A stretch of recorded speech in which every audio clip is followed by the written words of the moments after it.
नमस्कार दोस्तों, स्वागत है आप सबका नर्सिंग कैरियर क्लब के पैरामेडिकल के ऑनलाइन सेक्शन में।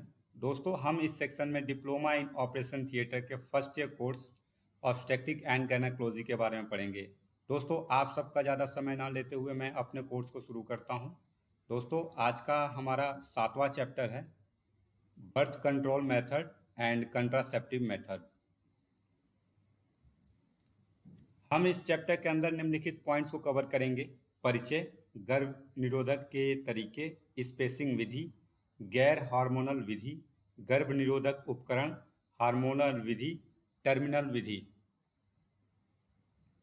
दोस्तों, सबसे पहले हम बात करते हैं birth control method and contraceptive method के बारे में कि birth control method and contraceptive method क्या होता है। सबसे पहले हम इसका परिचय पढ़ लेते हैं कि परिवार नियोजन विधि उस में व्यक्ति या दंपति को निम्नलिखित उद्देश्य प्राप्त करने में मदद करती है। उसमें जो है सबसे पहले अनचाहे गर्भ से बचने के लिए, दो गर्भावस्था के बीच जगह लाने के लिए, एसटीडी यानी कि यौन संचारित रोग को रोकने के लिए।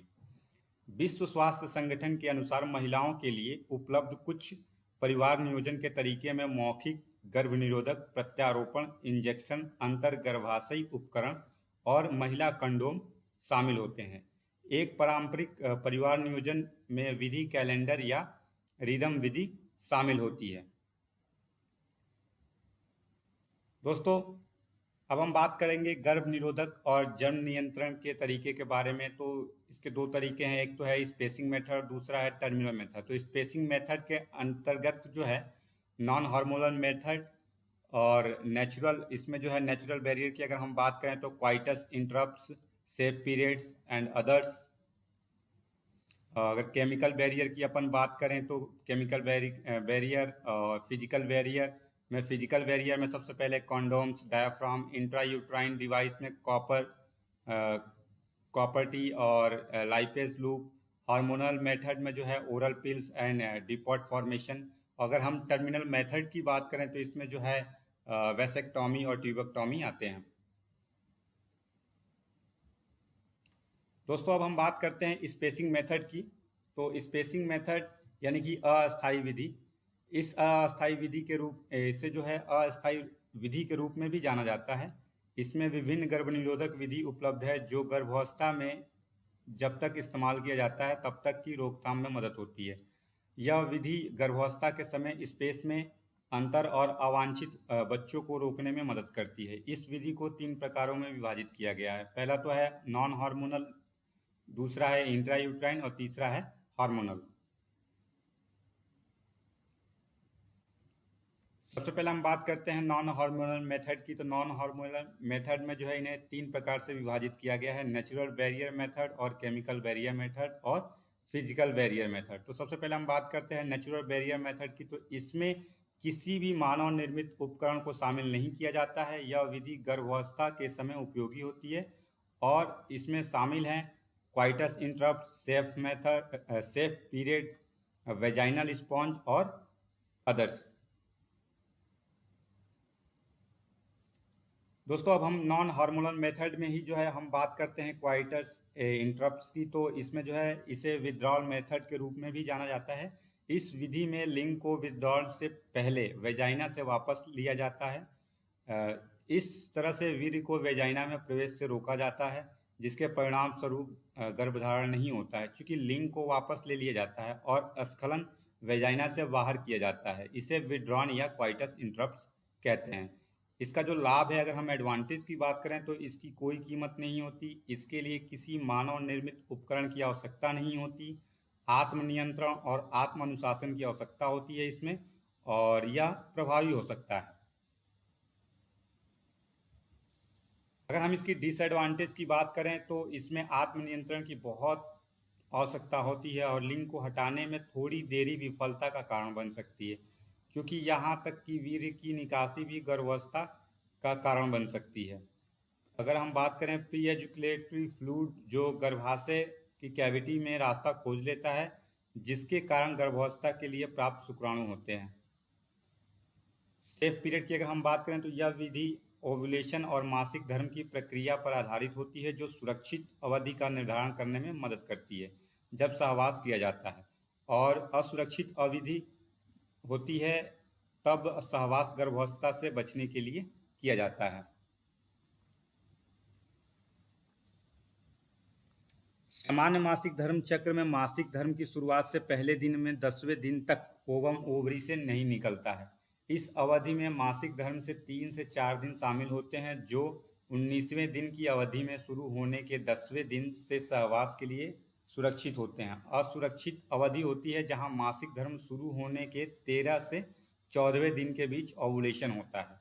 ओवुलेशन के 24 से 72 घंटे बाद ओवम निषेचित किया जा सकता है या निषेचित हो सकता है। दोनों तरफ पहले और बाद में ओवुलेशन असुरक्षित माना जाता है। यही कारण है कि असुरक्षित अवधि 10 से लेकर 19वें दिन के रूप में बदल जाती है।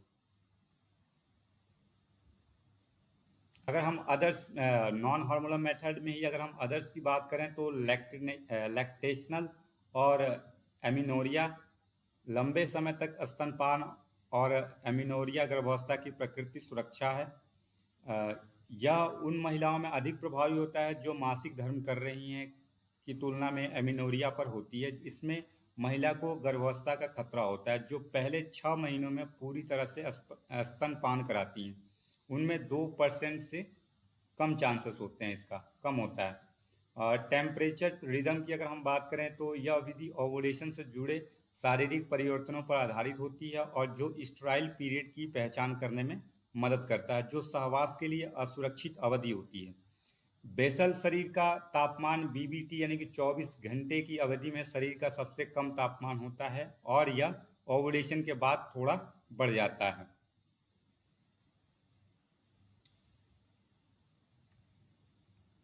एक विशेष थर्मामीटर का उपयोग करके अनुमान लगाकर समय के साथ बेसल शरीर के तापमान को ट्रैक कर सकते हैं, तब ओवुलेशन फर्टाइल दिनों का पता लगता है। केमिकल बैरियर पीरियड की अगर हम बात करें तो इस विधि को शुक्राणुनाशक के रूप में भी जाना जाता है क्योंकि यह विधि आमतौर पर शुक्राणु को मारती है। इस तरह से रासायनिक गर्भनिरोधक गर्भावस्था को रोकने में मदद करते हैं। रासायनिक बाधाएं या शुक्राणुनाशक शुक्राणु को मारने वाले पदार्थ होते हैं जो फोम, क्रीम, जेल, फिल्मों या सपोसिटरी के रूप में भी उपलब्ध हैं, जो अक्सर यांत्रिक अवरोधों और अन्य उपकरणों के साथ संयोजन में महिला गर्भ निरोधक में उपयोग किए जाते हैं। शुक्राणुनाशक आमतौर पर एक डॉक्टर के प्रिस्क्रिप्शन या चिकित्सा परीक्षा के बिना उपलब्ध होते हैं।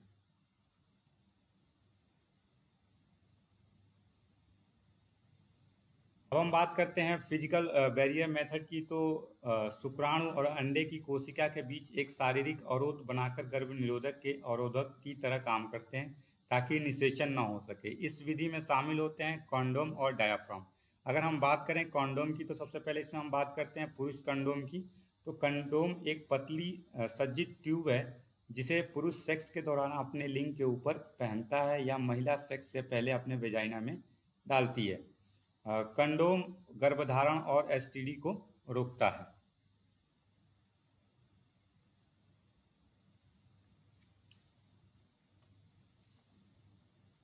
अगर हम ये बात करें कि ये एक अवरोध बनाते हैं जो वीर्य और अन्य शरीर के तरल पदार्थों को वेजाइना, रेक्टम या मुंह से बाहर रखता है। इसे रबर या बैरियर मेथड भी कहा जाता है।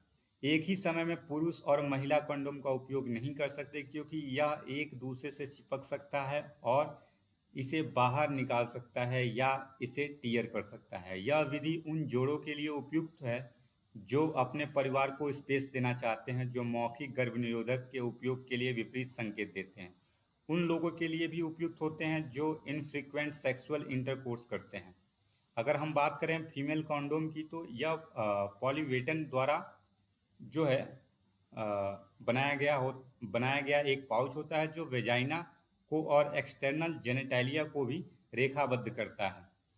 यह 17 सेंटीमीटर लंबाई में होता है, 1 सेंटीमीटर लचीलापन होता है। इसके आंतरिक रिंग में बंद वेजाइना का छोटा एपेक्स और बाहरी रिंग ऑफ रिम होता है।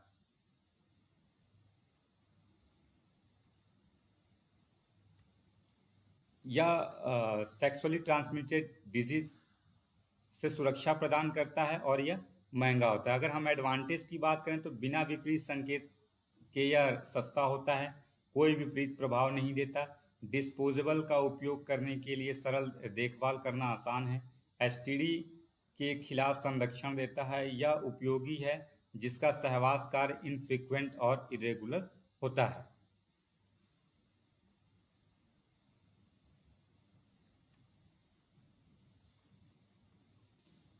अगर हम डिसएडवांटेज की बात करें तो सहवास के दौरान अचानक टूट जाना या फिसल जाना, एलर्जी की प्रतिक्रिया, हर सहवास के बाद असुविधा होना।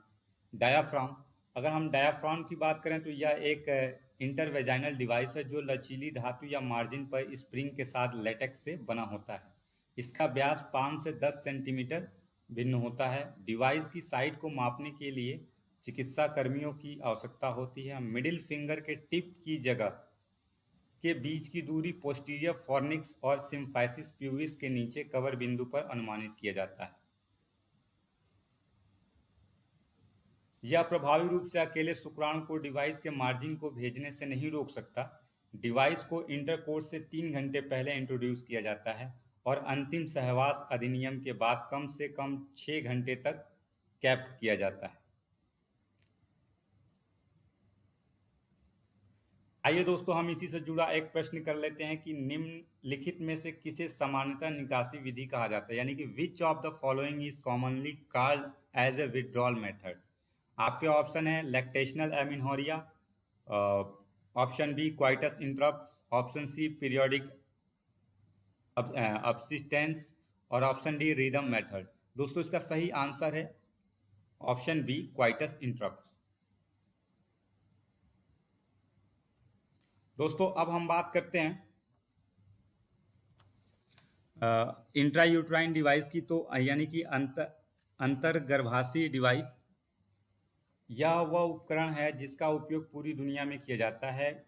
यह वह उपकरण होता है जो गर्भाशय में जगह लेता है और गर्भावस्था को रोकता है, और आईयूडी छोटी कठोर होती है और गर्भ निरोधक उत्पाद फॉरेन बॉडी को रोकता है। जब इंट्रायूट्राइन डिवाइस को गर्भाशय में स्थापित कर दिया जाता है तब। ठीक है, अब हम बात करते हैं कि एक अंतर्गर्भाशयी डिवाइस निषेचन को रोककर काम करता है। एक आईयूडी टी आकार का उपकरण होता है जिसे गर्भावस्था को रोकने के लिए गर्भाशय में रखा जाता है। दो प्रमुख प्रकार के आईयूडी हैं, हार्मोनल आईयूडी और कॉपर आईयूडी।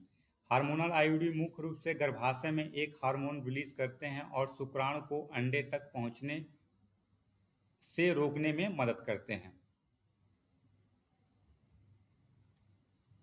आईयूडी में तार होते हैं जो नायलॉन से बने होते हैं, जो वेजाइना में सर्विस के माध्यम से लटके होते हैं। आईयूडी के प्लेसमेंट को जानने के लिए जांच की जाती है और यह आईयूडी को हटाने में भी मदद करता है। आईयूडी की जो है 3 जनरेशन है। पहला first generation IUD, second generation IUD और थर्ड जनरेशन आईयूडी।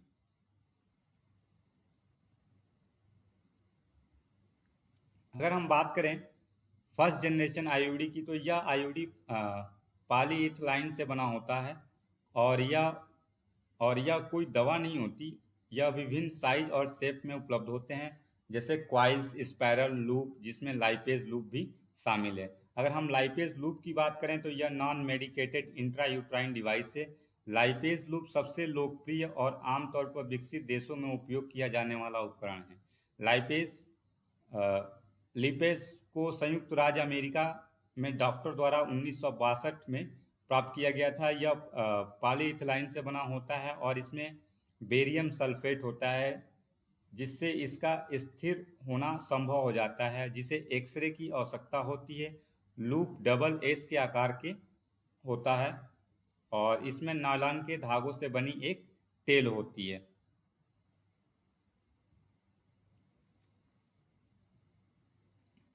लूप विभिन्न आकारों में उपलब्ध होते हैं, ए, बी, सी, डी, ई। सी और डी महिलाओं के लिए उपयुक्त होते हैं। भारत में यह 2 आकारों में उपलब्ध होते हैं, जो कि 27.5 मिलीमीटर और 30 मिलीमीटर में होते हैं। लूप को एक प्रशिक्षित व्यक्ति, डॉक्टर, स्वास्थ्यकर्ता की मदद से गर्भाशय में रखा जाता है। लूप की टेल को वेजाइना में छोड़ दी जाती है। लूप की मानव द्वारा समय समय पर जो इसकी जांच की जाती है और टेल का उपयोग जब किया जाता है जब आवश्यकता हो।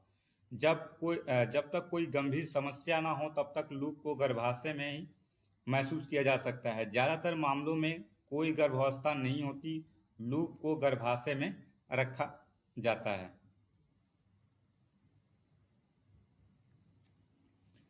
इसे लिपेज लूप की स्ट्रक्चर दिखाए, इसमें जो है लिपेज लूप की स्ट्रक्चर दिखाई दे रहा है जो कि एस शेप्ड का है, एस आकार का है।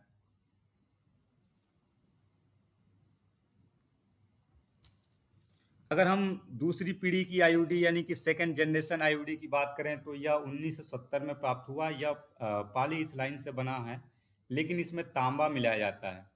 कॉपर गर्भ निरोधक को प्रभावी बनाता है।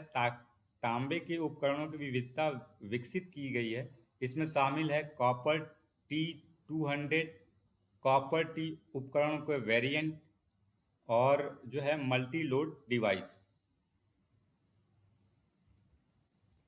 सबसे पहले हम बात करते हैं कॉपर T200 की। तो व्यापक रूप से इस्तेमाल किए जाने वाला औषधीय उपकरण कॉपर T200 है। यह डिवाइस के वर्टिकल आइटम के छोटे गोले घेरे के 215 वर्ग मिलीमीटर सतह क्षेत्र को कवर करता है। टी आकार के उपकरणों का स्टेम एक पॉलीथीन फ्रेम से बना होता है। इसमें 2 धागे होते हैं जिनका उपयोग डिटेक्शन और रिमूवल में किया जाता है। डिवाइस में 124 मिलीग्राम तांबा होता है। यह स्लाइड में एक स्टेरलाइज सील पैक की आपूर्ति करता है। इस डिवाइस को 4 साल बाद हटाया जाता है। इस स्लाइड में एक डिवाइस दिखाई दे रही है जो कि कॉपर T200 की है, जिसकी शेप टी आकार की है। नीचे की ओर 2 धागे हैं जो कि वेजाइना में लटके होते हैं। अब हम बात करते हैं variant of copper T devices, यानी कि कॉपर टी उपकरणों की विविधता की। अगर हम बात करें तो इसमें कॉपर T380A, कॉपर T220C शामिल है। यह अधिक प्रभावी है और 5 साल से अधिक की लंबी अवधि तक रह सकते हैं। मल्टी लोड डिवाइसेस की अगर हम बात करें तो इस डिवाइस में मल्टी लोडेड कॉपर T50 और मल्टी लोड 375 शामिल होते हैं। इसमें कॉपर की मात्रा अधिक होती है और यह 5 साल तक रह सकता है। अब हम बात करते हैं थर्ड जनरेशन ऑफ आईयूडी, यानी कि थर्ड जनरेशन जो है आईयूडी की तीसरी पीढ़ी के बारे में हम बात करें तो इसमें हार्मोन होता है जो गर्भाशय में धीरे धीरे रिलीज होता है। हार्मोन यूट्रस और सर्वाइकल म्यूकस की लाइनिंग को प्रभावित करता है। यह शुक्राणु को भी प्रभावित कर सकता है। इसके 2 प्रकार होते हैं। एक तो होता है LNG IUS। तो सबसे पहले हम बात करते हैं, यानी कि इसमें जो है यह एक टी आकार का उपकरण होता है जिसमें स्टेम के चारों ओर पॉली डाइमेथाइल सिलोक्सेन मेम्ब्रेन होती है जो एक स्टेरॉइड के रिजर्वायर के रूप में कार्य करती है। LNG की कुल मात्रा 52 मिलीग्राम होती है और प्रतिदिन 20 मिलीग्राम की दर से रिलीज की जाती है। इस डिवाइस को 5 साल में बदलना पड़ता है। अब हम बात करते हैं प्रोजेस्ट्रेट की। तो यह एक मटर के आकार का उपकरण होता है और इसमें प्रोजेस्टेरॉन होता है जो एक प्राकृतिक हार्मोन है और यह अन्य हार्मोनल उपकरणों की तुलना में अधिक उपयोग किया जाता है। आइए दोस्तों, हम इसी से जुड़ा एक प्रश्न कर लेते हैं कि कॉपर टी का कार्य क्या है, यानी कि what is the function of copper T. आपके ऑप्शन है stop ovulation of blastocoel, option B check mutation, option C stop fertilisation या option D stop zygote formation. दोस्तों इसका सही आंसर है स्टॉप फर्टिलाइजेशन, यानी कि निषेचन को रोकता है। दोस्तों आइए अब हम बात करते हैं हार्मोनल मेथड की। तो इसमें जो है अनचाहे गर्भ को रोकने के लिए यह सबसे प्रभावी तरीका होता है। इसके 2 मुख्य प्रकार होते हैं, एक तो होता है ओरल पी, एक होता है डिपॉट फॉर्मुलेशन। सबसे पहले हम बात करते हैं ओरल पिल की। तो इसमें जो है गर्भ निरोधक ओरल पिल्स की वैरायटी हैं। वे हैं combined pill, progesterone pills once a month pill post coital contraception. दोस्तों सबसे पहले हम बात करते हैं कंबाइंड पिल की। तो कंबाइंड यह महिलाओं द्वारा सबसे अधिक उपयोग की जाने वाली मौखिक गर्भ निरोधक गोलियां हैं। गोली दो हार्मोन से बनी होती है जो बहुत कम मात्रा में सिंथेटिक एस्ट्रोजन और प्रोजेस्टेरॉन होते हैं। कंबाइंड पिल्स की मुख्य क्रिया पिट्यूटरी ग्रंथि से गोनाडोट्रोपिन के स्राव को रोककर ओवम के ओवुलेशन को रोकती है। प्रोजेस्टेरॉन सर्विक्स म्यूकस को भी बदल देता है जो जेनाइटल कैनाल में शुक्राणु के प्रवेश को रोकता है और निषेचित अंडे के आरोपण के लिए गर्भाशय को तुरंत अनुपयुक्त बना देता है। दो प्रकार की गोलियां उपलब्ध हैं जिसमें है मालाडी और डी नॉर्जेस्ट्रल 300 mg और इथाइलिन स्टर्डॉयल 0.03 mg और माला एन। तो सबसे पहले हम बात करते हैं माला डी की। तो माला डी गोलियों का उपयोग गर्भावस्था से बचने के लिए किया जाता है जो कि असुरक्षित यौन संबंध बनाने के 72 घंटों के भीतर ली जाती है। यह 3 साल तक गर्भावस्था से बचे रहने, गर्भावस्था की रोकथाम, मीनोपॉज के शॉर्ट टर्म परिवर्तन कम करने और रोकने और हार्मोनल गर्भ निरोधक, मौखिक गर्भ निरोधक, मुहासे, मीनोपॉज और अन्य स्थितियों में काम ली जाती है।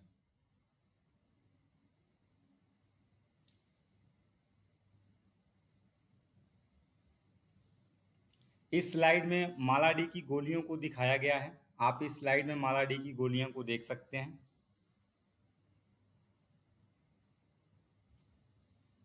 अब हम बात करते हैं प्रोजेस्टेरॉन की। तो प्रोजेस्टेरॉन केवल गोलियां जो हैं, इस गोली को मिनी पिल्स के रूप में भी जाना जाता है। इस गोली में बहुत कम मात्रा में केवल सिंथेटिक प्रोजेस्टेरॉन होता है। प्रोजेस्टेरॉन सर्वाइकल म्यूकस को मोटा करता है जो शुक्राणु के गर्भाशय कैविटी में प्रवेश को रोकता है। यह निषेचित ओवम के आरोपण के लिए एंडोमेट्रियम को अनुपयुक्त भी बनाता है। वंस ए मंथ पिल यह एक संशोधित संयुक्त गोली है। इसमें लॉन्ग एक्टिंग एस्ट्रोजन और शॉर्ट एक्टिंग प्रोजेस्टेरॉन शामिल होते हैं। इस ओरल पिल का उपयोग नहीं किया जाता क्योंकि एक्सपेरिमेंटल रिजल्ट में देखा गया है कि उच्च गर्भावस्था सुरक्षित और मासिक धर्म चक्र में जो है अनियमितता होती है। अब हम बात करते हैं पोस्ट क्वाइटल कंट्रासेप्शन की। तो पोस्ट क्वाइटल गर्भ निरोधक की विधि जो असुरक्षित इंटरकोर्स या गर्भ निरोधक विफलता के 72 घंटों में उपयोग में ली जाती है। यह केवल एक आपातकालीन गर्भ निरोधक है और इसको नियमित अभ्यास में उपयोग में नहीं लिया जाता और विफलता 1% से कम होती है। डिपॉर्ट फॉर्मेशन की अगर हम बात करें तो ये लंबे समय तक काम करने वाले हार्मोनल गर्भ निरोधक होता है। यह केवल सिंथेटिक प्रोजेस्टेरॉन युक्त होता है। वहाँ गर्भ निरोधक को जो है 3 रूपों में उपलब्ध होता है। एक तो होता है इंजेक्टेबल, दूसरा होता है सबडर्मल इम्प्लांट और तीसरा होता है वेजाइनल रिंग। सबसे पहले हम बात करते हैं इंजेक्टेबल की। तो डिपो-प्रोवेरा और नोरिस्ट्रिट को 3 महीने में एक बार और बाद के महीने में 2 महीने में इंजेक्ट किया जाता है। पहला इंजेक्शन मासिक धर्म चक्र के पहले 5 दिन के दौरान किसी भी समय दिया जाता है। सबडर्मल प्रत्यारोपण की अगर हम बात करें तो नॉरप्लांट R2 में 2 छोटी रॉड्स होती हैं। इनमें 30 मिलीग्राम प्रोजेस्टेरॉन होता है। इन उपकरणों को डॉक्टर द्वारा रखा जाता है। गर्भ निरोधक प्रभावी प्रभाव देने के लिए कैप्सूल या रॉड्स 5 साल की अवधि के लिए रक्त प्रवाह में स्टेरॉइड का प्रसार करते हैं। अगर हम वेजाइनल रिंग की बात करें तो यह विधि उपयोग में ज़्यादा नहीं ली जाती। इसमें रिंग होती है जो मासिक धर्म चक्र के 3 सप्ताह के लिए वेजाइना में फिट की जाती है। बाद में 1 सप्ताह के लिए इसे हटा दिया जाता है। दोस्तों आइए हम इसी से जुड़ा एक प्रश्न कर लेते हैं कि माला डी टैबलेट का उपयोग गर्भावस्था से बचने के लिए किया जाता है। Mala D tablets is use to avoid pregnancy up to, आपके ऑप्शन है A 3 years, option B 4 years, option C 6 years या ऑप्शन डी 10 इयर्स। दोस्तों इसका सही आंसर है ऑप्शन बी 4 ईयर यानी कि 4 साल।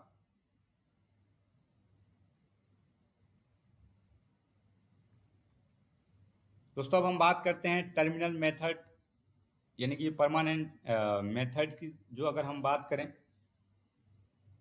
तो यह केवल गर्भ निरोधक के स्थायी सुरक्षा देता है। स्थायी सर्जिकल गर्भ निरोधक एक सर्जिकल विधि होती है जिसके तहत किसी पुरुष या महिला के प्रजनन कार्य को स्थायी रूप से नष्ट कर दिया जाता है। सर्जिकल विधि को नसबंदी के रूप में भी जाना जाता है।